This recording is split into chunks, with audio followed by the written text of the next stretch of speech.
Hey, welcome back. You may be thinking, what the heck? Melody was gone for like months and now she comes back and uploads like 3 times and what is going on? You may be thinking nothing and I'm just rambling out into the void to myself, but either way, today, I just couldn't wait to talk about Bridgerton. I can't promise that this is going to be cohesive or make any sense.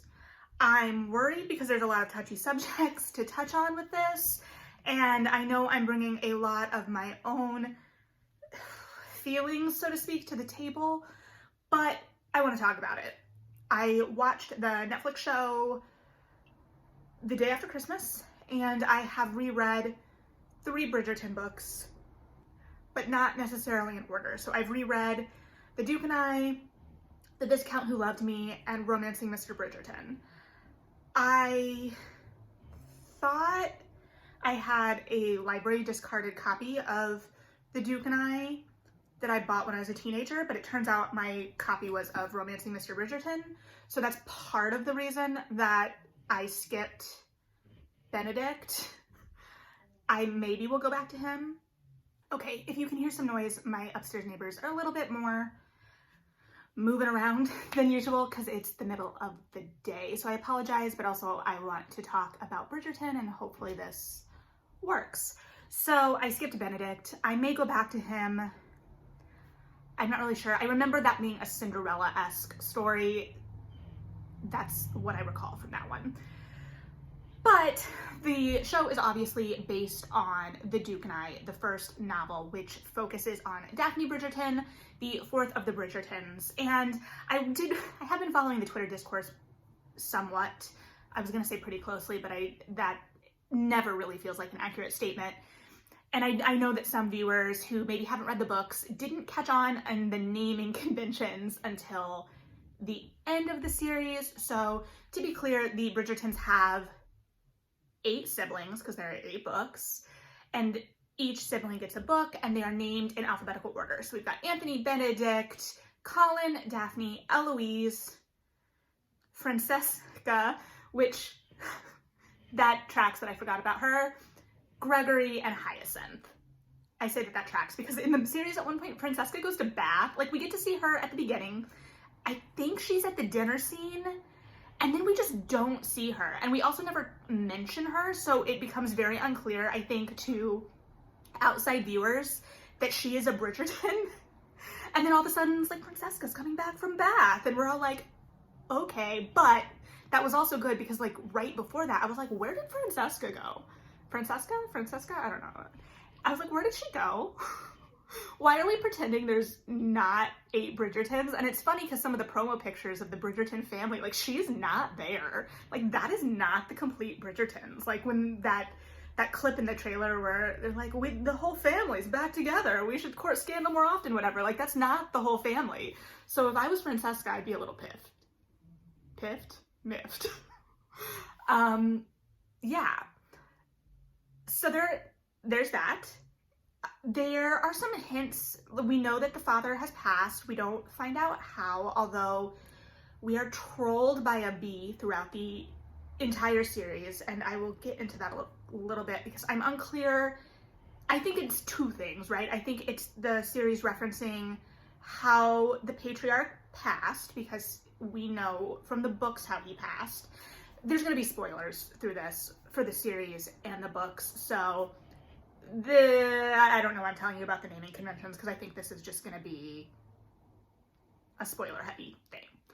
So we know that in the books, we know that the father passed from an allergic reaction to a bee sting, although they don't know that it was an allergic reaction. And it leads to one of the more famous scenes in The Viscount Who Loved Me, Anthony's book. So, I don't know. Okay, I'm trying to figure out where to start on this, but in the series itself, there are a couple things I want to critique.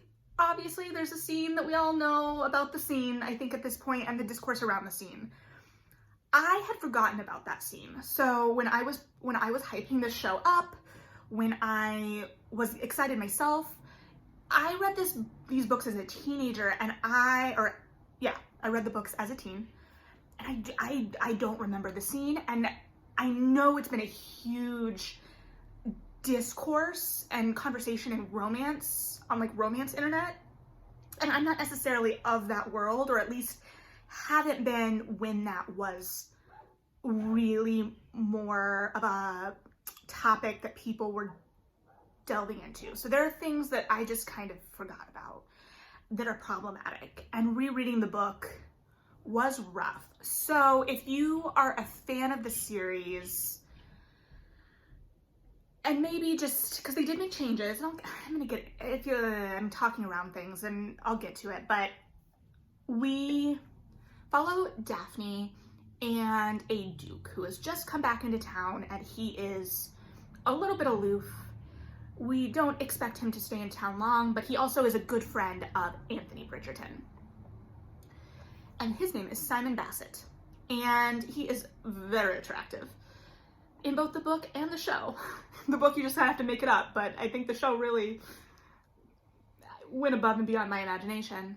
But there is, in the book, so in the second episode, we set up Simon's backstory a little bit, which is set up as the prologue in the book, right? We're going to set up the tragic backstory of our hero right away in the novel. And I will say that I think in the books, that comes up a little bit more.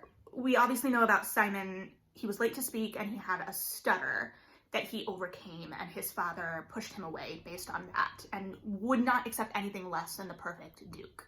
In the book, it feels like that stutter can come back a little bit more in the high tension moments, and is a way to reveal vulnerability that was utilized, I think, maybe once that I tracked in the show, but I didn't track it as much in the show as I expected. And in the book, it can be written in a way that can feel a little overwrought at times or obvious. But we are also given a window into our characters' internal lives in the book in a way that in the show we're not. So it felt interesting to me because that seemed like it would have been a kind of easy acting choice or production choice to kind of show when Simon was off his game a little bit. And the book kind of establishes that Daphne is what throws Simon off of his game. So we see him and the return of the stutter a little bit more in the book, and that it's something he kind of always has to actively work against. And in the show, it seems like something he's left firmly in the past a little bit more. So I thought that was interesting because it would be an easy kind of vulnerability moment for our hero. That being said, I think that the actor did a great job at really exploring the character and creating moments of vulnerability in a subtle way. So maybe the production just decided that that wasn't necessary in the way the actor had discovered the character. But I think for romance readers, those are the kind of callbacks that sometimes are getting looked for. I also had no concept of the nobility structure, I don't think, when I first read this, in that dukes are very prevalent in romantic fiction, but not so prevalent in real life. So it's this, when people, some of the critiques of this show, or the discourse around this show, is there's a lot of comparing it to Jane Austen, which it's not, right? Like romance, this is a big romance adaptation, or this is a big romance story, and I have loved seeing it get coverage in that vein, but it's not going to be Jane Austen. And in a lot of ways, I have always approached as a reader, and I recognize that that's not the case for everyone, the historical romance genre as a kind of fantasy of its own. So a lot of the mental leaps that people were really pushing back against in terms of specifically the casting in this show, I didn't really have a problem with, because in my mind, this is already kind of a fantasy world. And yeah, so there's an amalgamation of things. The show kind of picks and pulls. I know that the costuming, I haven't talked to my good friend who's a costumer, but historically, I know that the costumes may not, be really set completely in the period. The music is obviously modernized. It's like string versions of pop songs that's done super, super well. There's also been a lot of comparisons to Gossip Girl, which I want to touch on briefly because a lot of people seem to be coming at it from the angle that it's a derivative. And then there's also the people that are like, yeah, no, this is totally my vein. I love Gossip Girl, so this makes sense. But I want to say, one, Gossip Girl, I need to do a deep dive into. Those books were completely, I don't think that teens today understand how you could not escape the Gossip Girl books in the bookstore. Like, those were the series that young adults, when I was a young adult, that we had that were really, like, when we talk about Twilight changing the game, before that, it was Gossip Girl, The It Girl, The Clique, like all of these longer series about like really rich, decadent lives, which made sense because it was the 2000s. This book, The Duke and I, came out 1999, I think. I know I read this series in the mid 2000s, and I think it was as the last books were getting published. So it's the same time period, so we're interested in the same things. The culture was at the same moment, right? And also, Gossip Girl is kind of rooted, the idea of it is rooted in these society pages. It's very, I get a lot of Edith Wharton from Gossip Girl. So they're pulling from the same kind of source, and they came in the same cultural moment. So they're not derivative of each other, so to speak. I think that those are the kinds of works that were in conversation with each other. So they make sense together to me. And when I was reading and watching, it was interesting because Lady Whistledown was obviously very important in the books and was a narrative device throughout. She introduces every chapter through book 4, and then we get a switch. And I remember like reading it, and like it gives us like given circumstances and kind of tells us what's going on in society from an outsider perspective. But like I don't know that I was as honed in on the Lady Whistledown parts when I was reading the book, because there were definitely seeds planted and that mystery was set up, and I think we were supposed to catch onto it and latch onto it in a way that I was just like, and I'm gonna make these two people kiss now, right? So that was interesting because that was definitely set up in a way that I just didn't grasp onto. And I was interested to see it upended a little bit in the show, in that we obviously get a hint of who Lady Whistledown is much earlier than in the books. So there were some changes made to the show that made me question why other changes weren't made to the show, if that makes sense, and I won't get into that. Another thing I really enjoyed about the show is, like, we talk about it being, or people have talked about it being filmed through the female gaze, so to speak. And yeah, like the idea that a woman's discovery and pleasure are at the forefront, and it doesn't feel as gross in that way, if that makes sense. Although, I don't know.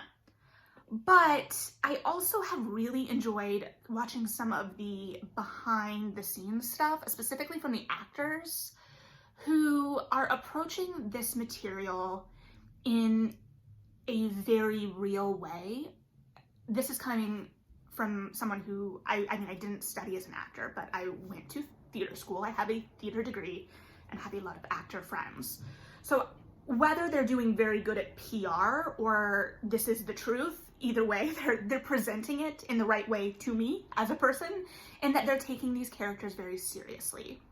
And I think it makes sense from an acting point of view, because these are very relationship-driven scenes and narratives. So from an actor beat perspective, your want and your need in those scenes are going to be kind of easy to play in a sense. You're going to play off your partner very strongly, and there's a lot going on there. So I think to see them taking these roles seriously and not speaking down about them, and building these characters out for themselves and the internal world of these characters out for themselves, is really, really nice to see. I think that there's a lot of conversation, right, around the stigma of romance novels, and a lot of that has been brought to the conversation about this show as expected. But seeing these actors really take it seriously means something to me as a reader and a viewer, and it makes me really respect them and their craft. Like, sure, everyone needs a paycheck. I don't know if this was everyone's, like, dream project. I don't know. But I think that there is something really there. That being said, and with the character things, there's obviously the scene later in the show, I think it's episode 6, where the whole crux of the second half, the first half is kind of like the will they, won't they courtship, and then they are forced into marriage by circumstance, so to speak, of a potential ruination. And then the second half is that Simon has said that he will not produce an heir. He is not going to continue this dukedom, this line, because it's all that his father cared about, and he wants to rob his father of that. And so he tells Daphne that he cannot have children. So the book and the show tries to solve the book's problem. And in the book, Daphne finds out about Simon not choosing not to have children rather than not physically being able to have children. They get in an argument. He goes off and gets rip-roaring drunk, comes back, she seduces him, and doesn't get off of him. It's very clearly a rape. In the show, it is still a rape. I want to make that clear. I see where they tried to not fix it, but to explore it in a more nuanced way. And I don't think it succeeded. And I will tell you where and why. So I'm also coming from this to go back and not caveat, but just to explain a little bit. Many of you may know the musical Spring Awakening. I worked on a production of Spring Awakening. At the end of Act 1, spoiler for Spring Awakening, there is a sex scene between two teenagers. And the way the characters are at that moment, the guy in the scene knows a whole lot more than the girl. The girl doesn't know anything about what she's doing, about her body. Like, it's a whole thing, right? Like, it's part of the show. Is that so? We had to take that scene and explore how we can do it and it not be rape. Because the way it's written is it's kind of, you know what I mean? Like, that was a problem of that scene that we had to solve. Now, the thing with Bridgerton is they could have changed that scene.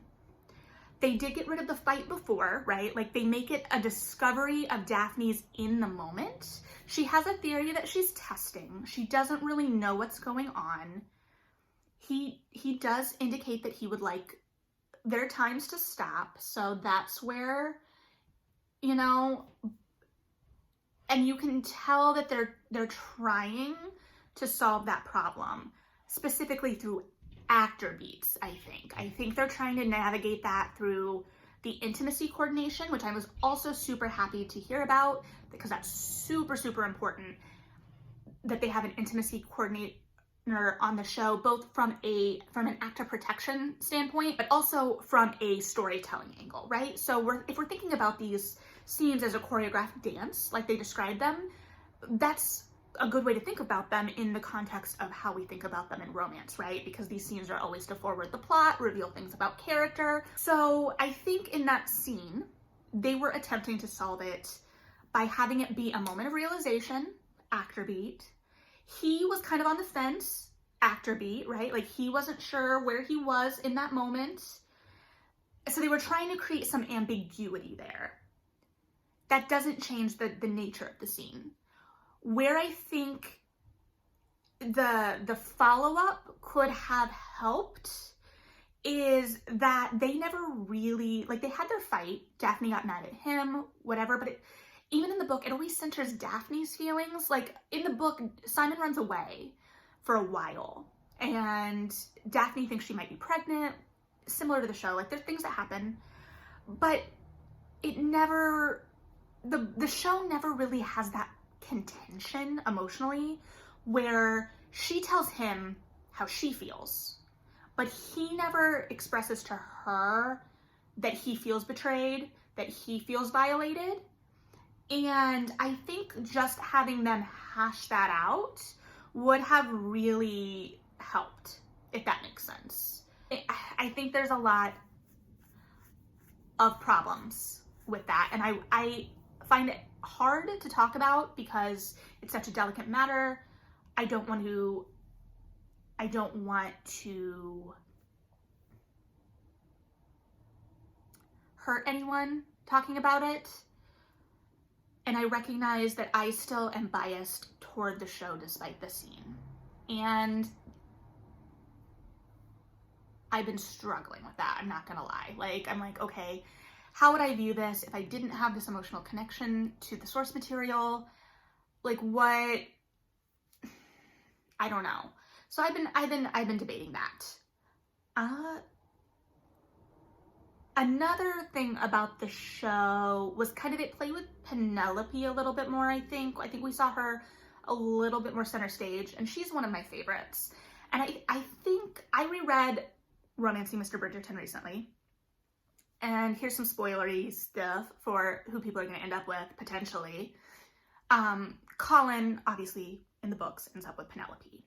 And I remember loving that book. Like, I remember it being one of my favorite Bridgerton books. And I read it, I was like 15 or 16, I don't remember how old. So I read it way before, I would have even been out in society. And I came back to it older than Penelope is in the book.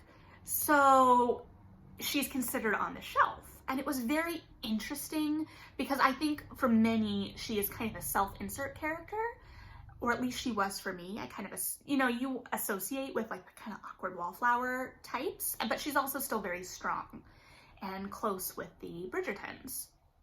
So it was interesting seeing some of the ways that I think the book failed me as an adult reader, and I still enjoyed it, and some of it comes back to like things that were pretty common in literature of the time. For instance, there is a comment in the show where they comment on Penelope's weight, which stinks, right? Like, we have to wonder, like, are we setting up something there? And in the book, by the time we get to Penelope's book, she has lost some weight. She's still, described as a full-figured woman and voluptuous and whatnot, but they make a point of telling us multiple times, it feels like, lost weight from her debut. And that kind of stinks now, right? Like, now we can have a fat heroine find love as herself.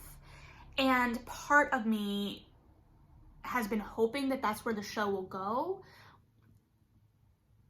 And I don't know, like, because now they've made changes in places like adding in Marina's storyline, which I loved the actress and the storyline was compelling-ish. It made me uncomfortable at some points, but then also like knowing, I don't know, cause like, if you know, I guess. I don't know why. So like, why are we adding that? What are we adding versus what are we not taking away? So like, will they make Penelope fit into this societal expectation in the same way that like there have been some accusations of queerbaiting because they're like, yeah, there's queer content, it's like one shot of a side character having a dalliance. And there is also this hope that Benedict and Eloise in particular will get queer storylines, and I've been sitting with that because I recognize, obviously, these were books that came out in the mid-2000s, and it's still very new and irregular for main characters in a main series, like a series romance, for a full book to come out in a physical copy for a queer storyline. There are series that do them for like, because generally you follow from a character to a character, you set up in the book the previous book, you know, who we're gonna move on to, in the same way that at the end of the Bridgerton show, Anthony's like, well, I think I'm gonna get married, but we're gonna leave love out of it, and, you know. So, I don't know, that it's kind of in a tight spot then, right? Because for fans of the book, they're going to want to see these characters with who they end up in the book. Maybe. And then there's going to be fans from a modern sensibility that are like, this is real straight though, it's real straight, and they're not wrong. So I'm recognizing that if I were coming from this outside of having read the books, I would be upset about potential queer baiting as well. And now I'm like, what are you gonna do with that though? Because you're setting something up, but what's the payoff? What are you going to do with that? Because there's also this, like, okay, what's the happily ever after? If we're modeling this off of romance still, or if we're adapting it to something different. So I don't know what that's gonna be. What I do know that I think, and that I think most people probably agree with, is that we want to see Kate in book 2. So, well, season 2. So that's Anthony's paramour, so to speak. I know a lot of book fans had trouble with the Sienna opera singer storyline in this season.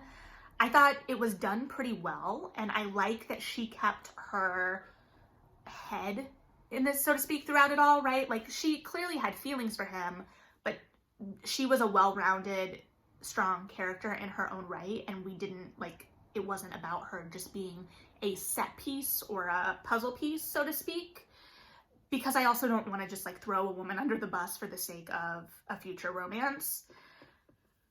So and there is an opera singer that comes up in Anthony's book, so it's probably, like, if they play with that, it'll be the same one, I would assume. But I don't know, and I just recently finished rereading The Viscount Who Loved Me, and if you'd asked me as a teenager, I would have said Romancing Mr. Bridgerton was my favorite, and I've swapped, I think, to The Viscount Who Loved Me leading. One, because there was a lot of wish fulfillment, obviously, right, with Colin's book, in that, like, you finally get the guy, and there was a lot of honesty in Colin being kind of jealous of Penelope in a lot of ways. So I appreciated that, but also, like, some of his behavior was just like, I don't have time for that anymore. Like, I get it, but I don't have time for that. I'm like, oh no. And Anthony had problems, right? And that's one of the things, is the actor who plays Anthony is talking about coming at his character from, like, a mental health perspective, which I think is really fascinating and engaging, because I think if you've read The Viscount Who Loved Me, which I'm assuming he has, and as a dramaturg, if he hasn't, I would be upset, because it seems like they're trying, that there is a lot of that at play. He's got baggage that he's got to work through, and he's kind of a jerk about it. But the heroine is really, really strong. And also, the heroine, so in The Viscount Who Loves Me, again, spoilers, we're in a new season. So the diamond is not Kate, but her stepsister. And so you think of, like, this poor family coming in for the season, the stepsister and the sister, having a season at the same time. So the younger sister is, like, the more known beauty, and they waited for her to come out, so the older sister's coming out later, and it upsets the tropes of the step family a little bit, and gives you this loving, wonderful family. And Kate and her stepmother have this beautiful, deep relationship, and Kate and her sister have this wonderful, deep relationship. And the stepsister is really smart. I think that's where a lot of the critique too with Daphne has been, is that she's one of the flatter characters.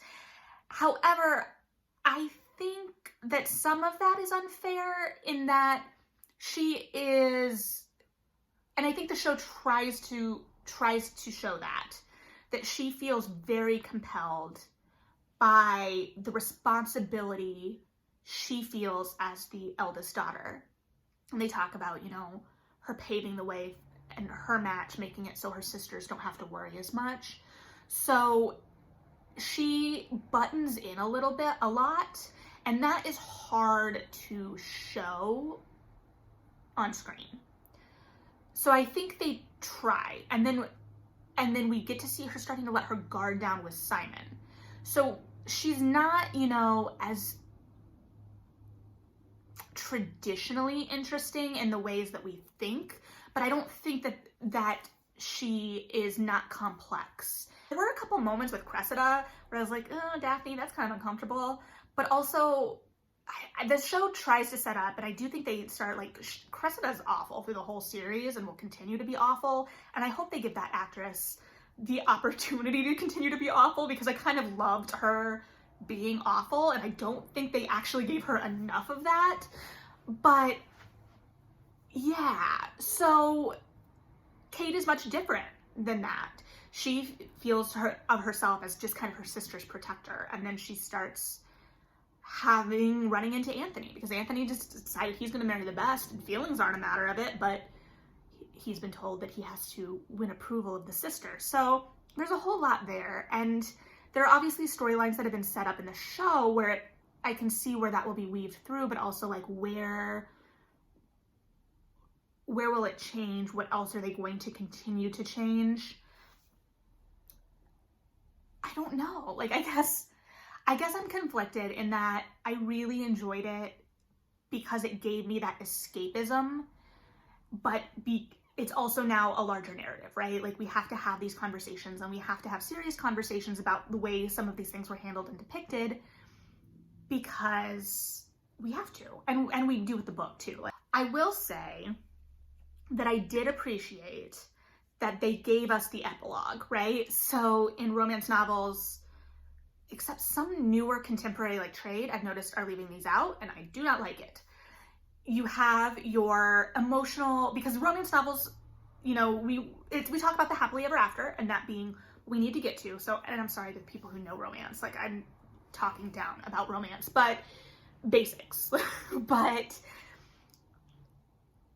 in most shows, we think of that marriage as the end point, right? Like, we're like, okay, Daphne and Simon got married, happily ever after.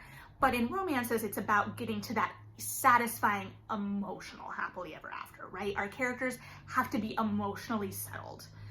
There has to be love, they have to be on the same page, so to speak. So that's what the second half is about, even though it uses the horrible lack of communication trope that I don't like it. I know a lot of people don't. So we get to our emotional happily ever after, and then we have an epilogue where we get to see, look, we're still happy. We're some period of random time later, and we're still happy. So I really enjoyed that. I will be interested to see how that plays out too, though, in that I want to see Daphne and Simon's story continue in Bridgerton. And outside of the, is it pronounced Pall Mall game? I'm interested to see how they're going to weave them in. And if they don't include that game, they have to. It's so good. So I think too, like, bringing those characters and continuing their storylines in a more forward way than we may get to see in books, because in the books they still pop in and out, right? But then they're kind of like cameo characters. I'll be interested to see, and I think there are still changes coming, and I don't know what they will be. If you have thoughts, let me know. If you have, like, things you would like to see changed, obviously there's going to be things you absolutely don't want to see changed, but where do you think we're going? What did you think of the series overall? I know some people also had critiques about the pacing. I really enjoyed it because I wanted more, is the problem. So I don't know that I'm qualified to break it down on a pacing level at this time, because for me it was just like, yeah, let me keep hanging out here. But I will say that the ending of each episode was structured in a way that I was like, and next. So yeah, what were your thoughts? How are we feeling? I'm always willing to be wrong. None of this was meant to hurt anyone, I guess. So yeah, let me know. It's a series that I knew it was going to be dated, so I held off rereading for a long time. I didn't think I'd ever go back to it, and now I'm interested in revisiting some of the romances from my youth, but also romance moves so quickly. Like, it adapts to the world around us quicker than I think any other genre. It really does a great job at reflecting and responding and listening to its readers. And I think that there's a lot to be said and studied in romance in that way, but that then becomes a challenge in how we're going to approach it in 2020 for things like that, for things like Penelope, for things like Anthony's reactions, like all of these things that at the time, like, we're like, oh, we love an angry bad boy, sure. And now we have to complicate Anthony a little bit more. Or why can't Penelope stay fat? Or why was that scene left in? Or what have you. There are nuances and places to tweak. And I will eventually get to Benedict again. He's not mentioned very often, even in the other two stories. So I think, honestly, Bridgerton might get him more right off the bat than the others. But he still gets more page time than poor Frances. No, Francesca's talked a lot about in the books and how, like, she's in Scotland or she's somewhere else. So I guess in that way, they were true to form. Anyway, let me know what you think. We shall chat more. And maybe if you're interested, I will either go more in depth into specific Bridgerton novels or actually like finish a reread. So let me know. But either way, have a good one.